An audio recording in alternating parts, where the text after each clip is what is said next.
The Carleton College Convocation program is a weekly lecture series that brings fresh insights and perspectives from experts in a variety of fields. The program has a rich history dating back several decades. The selected Convocation speakers assist the liberal arts mission of centering thoughtful conversations within education and beyond.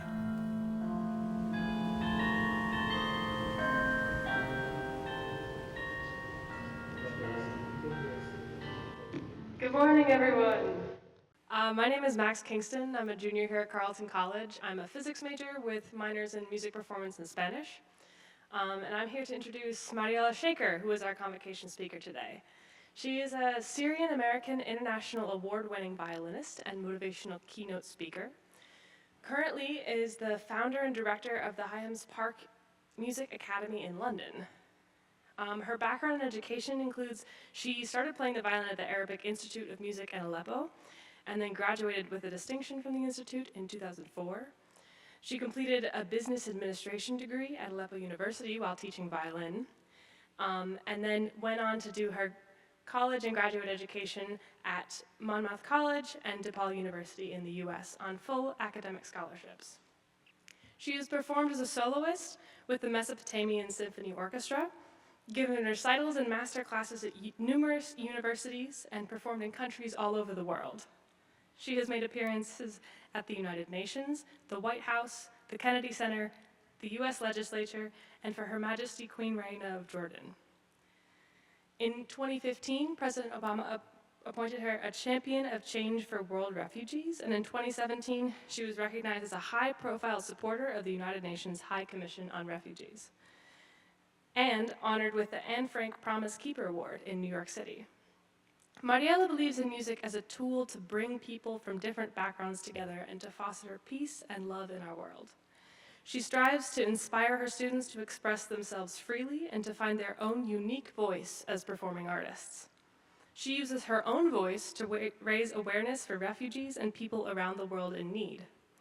As a violinist myself, I am greatly inspired by her musicianship and how she has used the violin as a way to create change in the world. So with no further ado, please welcome Mariela Shaker to Carleton College.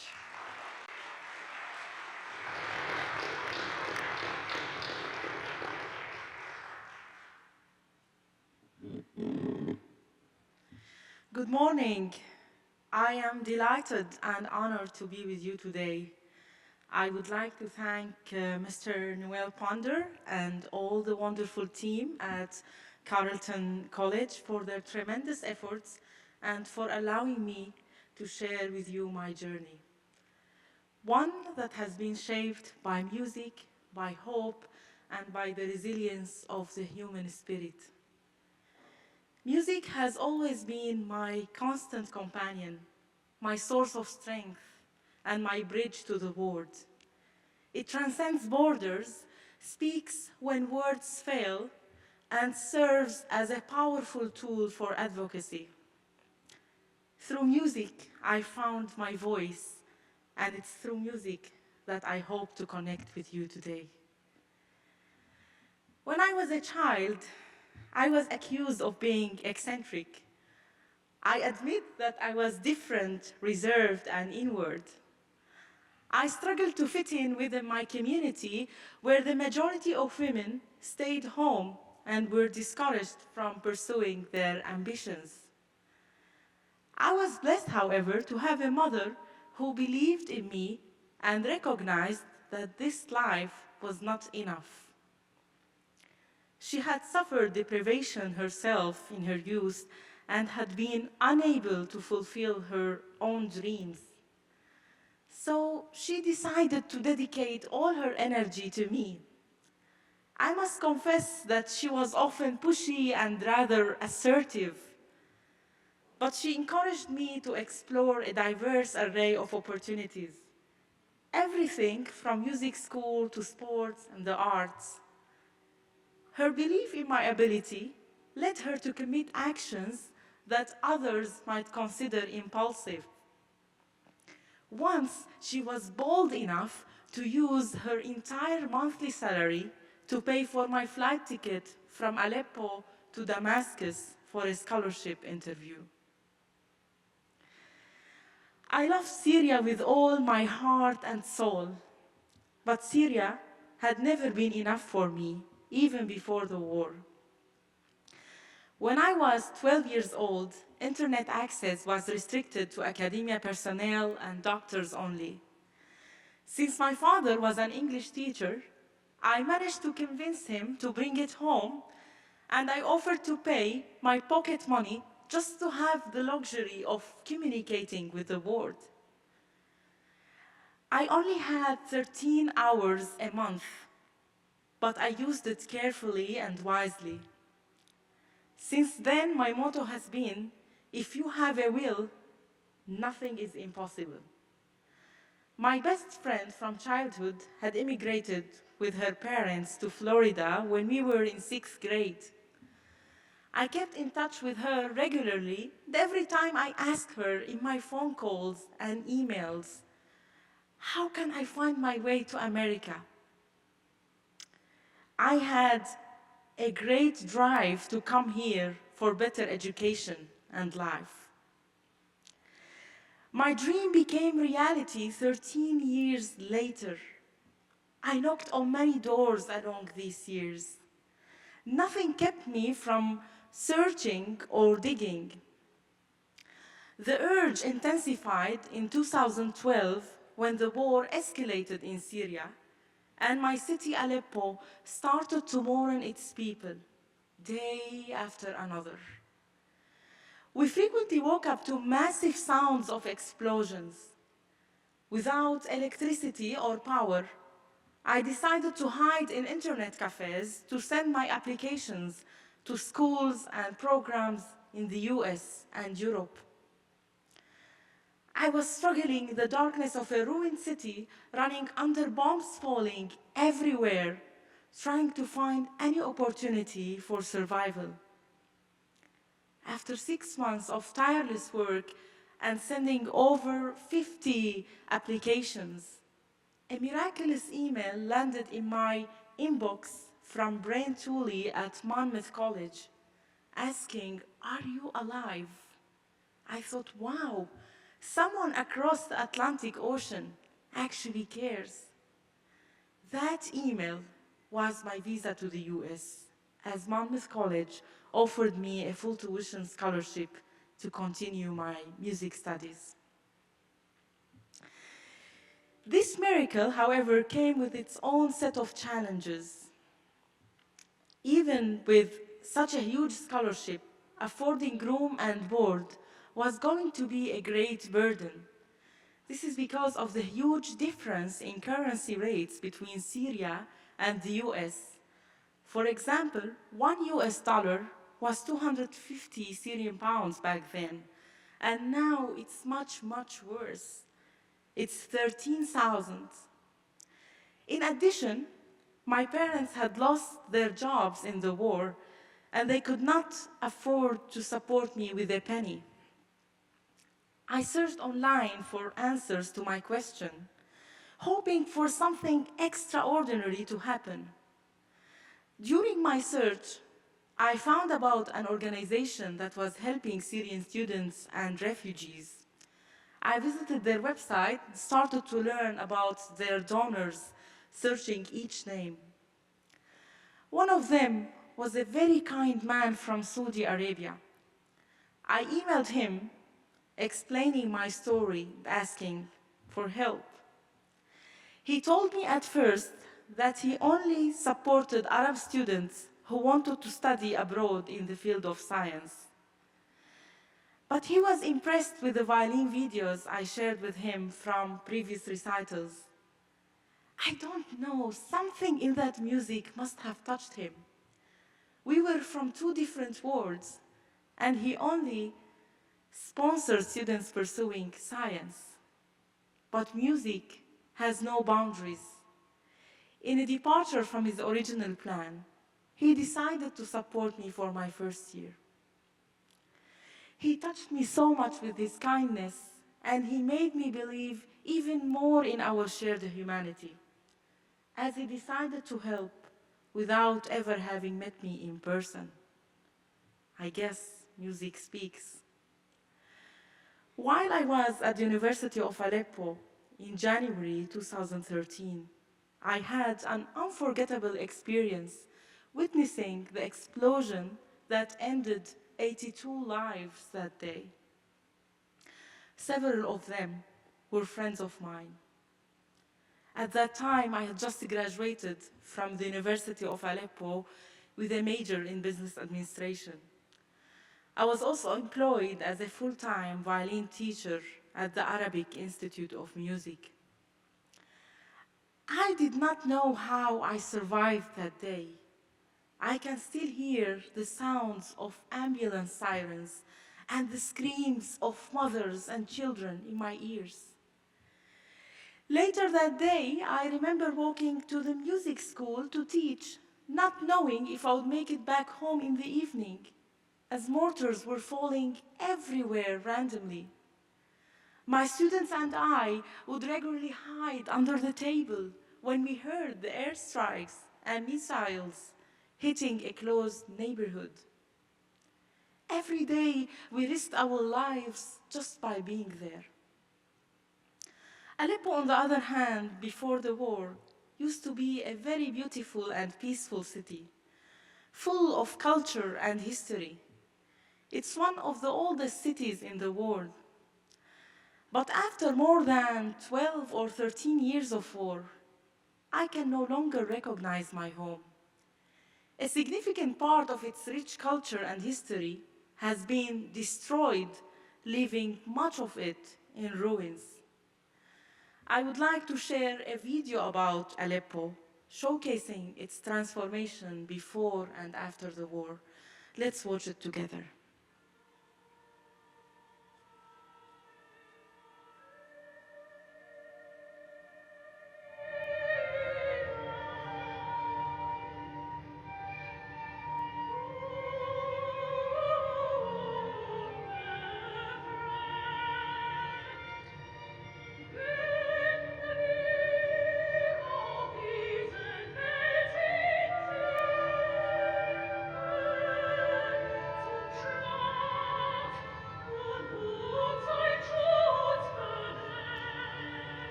It was this sense of loss and longing that drove me to not only use my music and advocacy for personal healing, but to advocate for others whose voices too were silenced by violence. It breaks my heart to witness the immense suffering that people in my country have endured. Now that the war has ended, rebuilding the infrastructure is just one part of the process. The true challenge lies in rebuilding humanity itself and healing the deep-seated divisions that have taken root in the minds of so many. This is a task that must be approached with compassion, empathy, and collective efforts. The future of Syrians, particularly those who remain in Syria, is uncertain.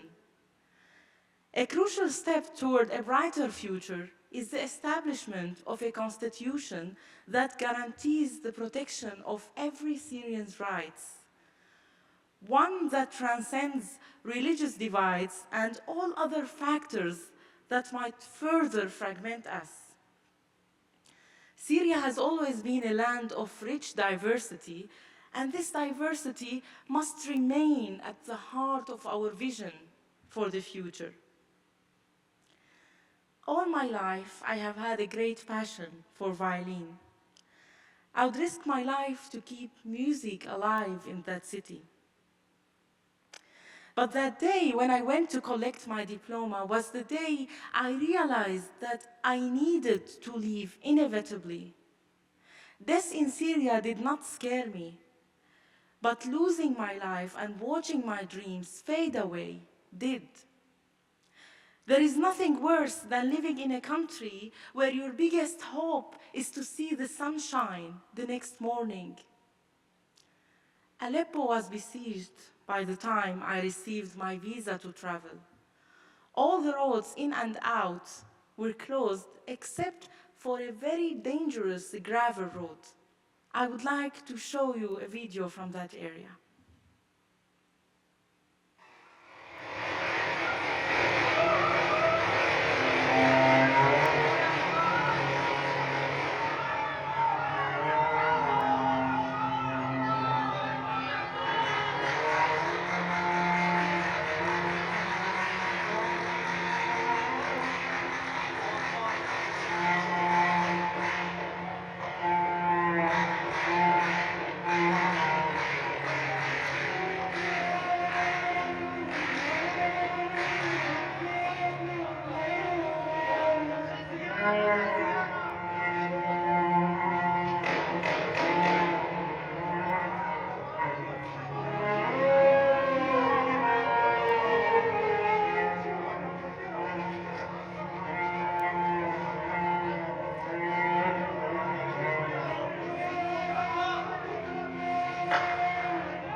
I was watching this short clip a day before leaving Aleppo, and I was extremely terrified. Terrified to risk the life of my mother, who was going to accompany me from Aleppo to Beirut to catch a flight to Florida. I begged her to wait one more day and see if the situation would improve. The next day, our neighbor advised us to go to an area in Aleppo where private buses gathered, though it would be at our own risk, as these buses were not affiliated with any company. I had no option but to say yes, because my flight ticket was booked and I did not know if I would ever get a second chance. The trip on that bus took us 17 hours, while normal days it did not exceed 5 or 6. Along the way, we passed over 50 checkpoints of soldiers, and at many of them, they thought my violin case was a gun. So they would make me to open the violin case, pick up the violin to inspect it. The bus driver got lost in an area where I could not see anything apart from destroyed building. A couple of days after I arrived to the US, I found out that 3 buses had been completely bombed while trying to take the same route. And people I know, including my doctor from Aleppo, were killed. It turned out that the road had become target for snipers. My violin and I made it safely to the US, though. The time at Monmouth College was one of the best experiences of my life. The liberal arts school and the entire community opened their arms and hearts to welcome 18 Syrian students. They offered us not only a good education, but also a warm and safe home to flourish. My professors there, David and Caroline Suda, helped me so much in overcoming the language difficulties and the hardship of being separated from my family. They nurtured me and shaped me into a better person. My words are never enough to express my gratitude and appreciation to all what they have done. During the ongoing war in Syria, even as I adjusted to my new life here, I carried a heavy burden in my heart, knowing that I was safe, but the knowledge that my friends and relatives were still there, surviving without the most basic necessities of life, was a constant source of anguish. Every performance I gave was not just for me, but for the millions of Syrians who were stuck in the war zone. One particular performance stands out vividly in my memory. In 2015 and again 2022, I had the profound honor of performing at the Kennedy Center as part of the UNHCR's effort in raising awareness for refugees. Standing on that grand stage, I realized that my violin was far more than just a musical instrument. It had become a beacon of hope. The war's brutality was never far from my thoughts. In November 2016, tragedy struck close to my home. Our neighbor across the street, a 17-year-old girl, was killed when mortar shells fell in our neighborhood. Just an hour before that, she had phoned my mom to invite her for coffee and visit. By a stroke of fate, my mother, who was asleep at the time, missed the call and her life was spared. My father, meanwhile, spent 2 harrowing years venturing into adjacent neighborhoods in search of wells to fetch water. Death loomed so close to my parents that at times I felt that my violin had saved my life. Ever since I arrived here to pursue my studies and left my parents in Syria, question lingered in my mind. Would they be alive tomorrow? Would I ever be reunited with them? My greatest wish was to see them safe and at peace. It took me years of fear and worry until I was finally able to secure humanitarian visas for them to Belgium. The day they arrived there felt like a rebirth for me. This personal journey has fueled my passion to use music and advocacy as a force for change. Through initiatives like workshops with refugee children, I have witnessed how a simple melody can bring smiles to faces hardened by trauma. Music becomes a safe space, a sanctuary where they can dream and rebuild. I thought that coming to the US was my dream. When I arrived here, I realized that my dream was just beginning. I was humbled to be honored at the White House as champion of change for world refugees, and I feel this is a huge responsibility, as I would like to be an ambassador for my country, Syria, in the US, and conversely represent all the great values I learned here worldwide. Education plays a key role in this mission. Anne Frank, who had a profound love for reading and learning, once said, "I must do my schoolwork to keep from being ignorant, to get on in life, to become a journalist."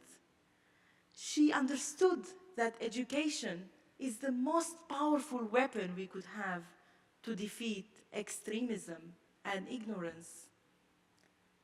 I believe that every human being has immense potential if given the chance.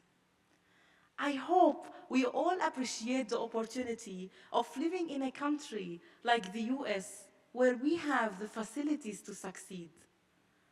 Others, for example, are desperate to find simple things we really take for granted, such as electricity or water. I have been asked, why are you so optimistic despite all you have been going through? It's because I chose to live, not to die. It's because hope is the only thing that motivates us to move forward. Sitting in our rooms and being miserable over the bad luck we have will not solve any issue. But keep digging and believe that something positive might happen will certainly lead somewhere. Our efforts may not pay off this month or the following one, but let's be sure that bad times cannot last forever unless we choose so. In our life, there will be no perfect or ideal scenario, but we can certainly make things better by dedicating more time and being patient enough to get things done. Always believe in yourself and never allow anyone to underestimate you. We are human beings capable of achieving many beautiful things if we have the tenacity and energy. My story, for example, is not just about myself, but about every single girl who found herself trapped in a war zone and fought for her voice to be heard. Do not allow the circumstances you face now challenge you and knock you down. It's okay to fail at times and learn from our own mistakes, but it's never okay to shut down and welcome despair in our hearts. As I look to the future, I am deeply committed to expanding my advocacy efforts through music education. Music has the power to teach discipline, empathy, and the value of teamwork, qualities that shape not only musicians, but future leaders. What can we all do in our own way to ensure that every child has the opportunity to follow their dream, no matter where they are from? My vision extends far beyond a classroom. I dream of a world where no child has to flee their home, where melodies replace the sound of bombs, and where music becomes a universal language of peace. Although I feel powerless to change the ongoing tragedies around us, I hold steadfastly to my belief in the transformative power of music. Music has the ability to bridge divides, humanize numbers, harmonize our differences, and bring the world together. It's my way of telling the story of my home and taking you on a journey to see my city and admire its beauty. Surely music may not be able to feed a starving child or place a roof over a refugee's head, but it can inspire people and change makers to do something, to be proactive. We should never underestimate the power of art or think that it serves the purpose of entertainment. It's the opposite, the message behind it, and how we deliver it that truly matters. I hope the sound of music will one day be much louder than any weapon, and the power of music will help heal the pain our world has felt and bring us all to a platform of peace.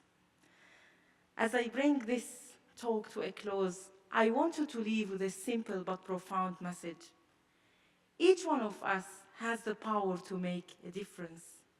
Whether through music, words, or actions, we can all contribute to creating a more inclusive world. Let us use our talents, our voices, and our hearts to build bridges, not walls. Let us ensure that hope is louder than despair, and that harmony triumphs over discord. Thank you for listening, and thank you for believing in the power of music and humanity. I am delighted to perform two of my favorite pieces of music. The first one would be the theme from Schindler's List by John Williams, followed by a Middle Eastern piece called Sea Waves. It's arranged by our Syrian friend, Mayas Al-Yamani. I am thrilled to be joined by my husband and pianist, Riyad Nicholas. Please welcome Riyad with me to the stage.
Find my voice here.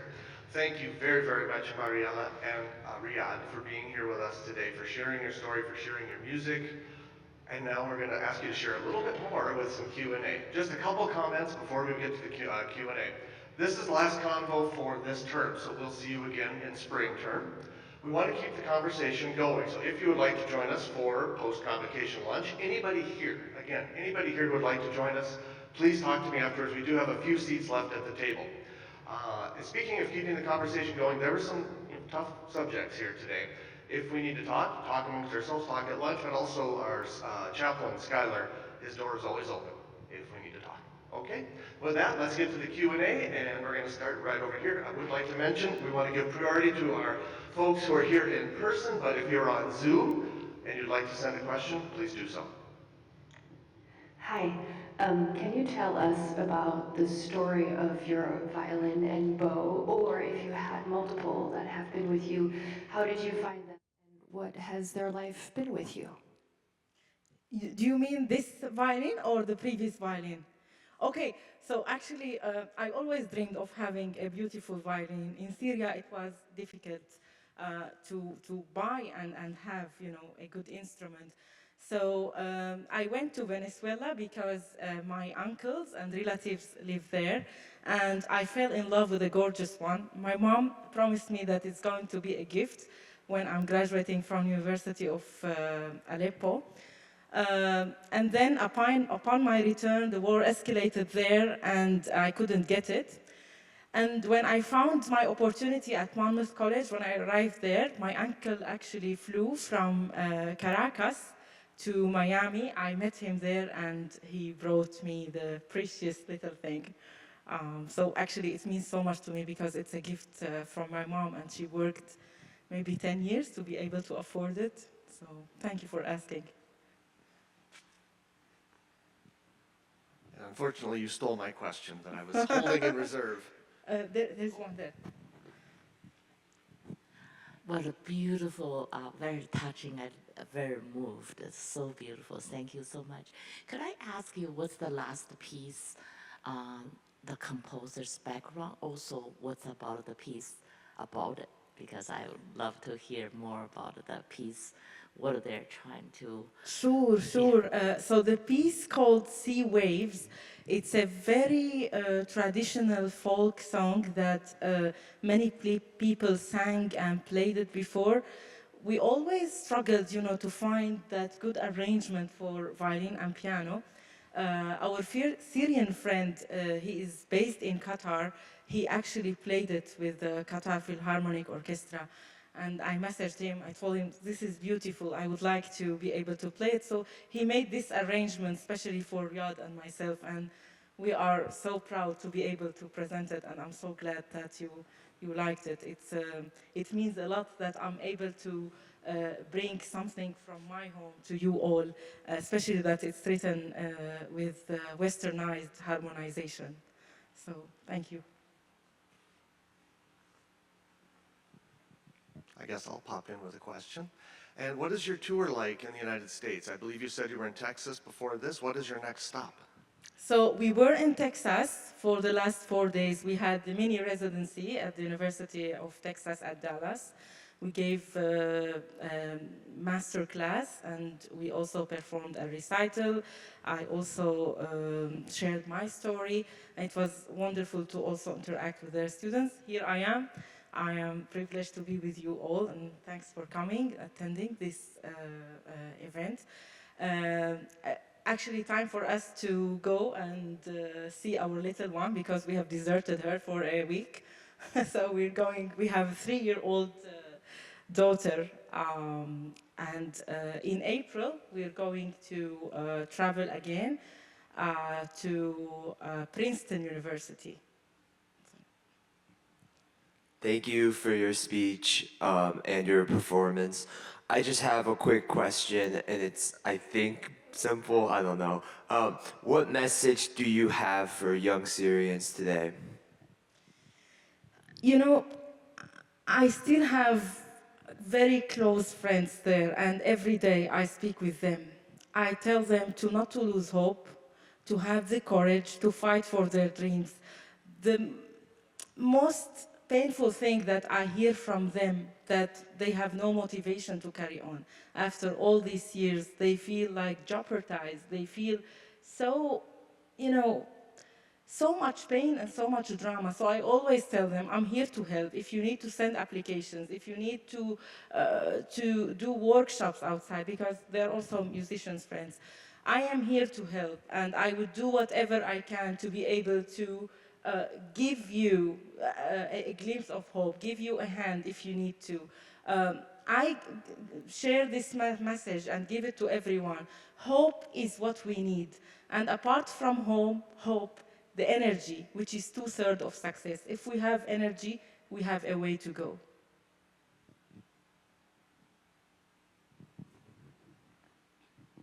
Hi, do you have a favorite piece to play, and if so, why?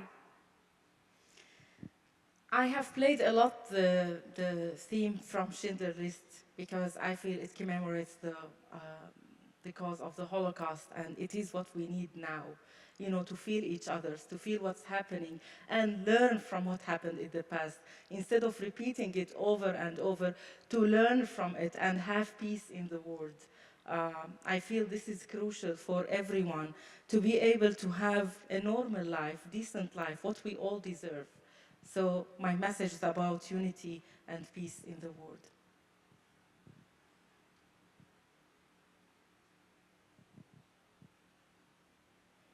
Very good. Well, that might be it for the Q&A. So unless either one of you would have a concluding comment to make, we shall draw a conclusion. No, we shall draw Convocation to a close, but offer you the opportunity if you have any last comments you'd like to make.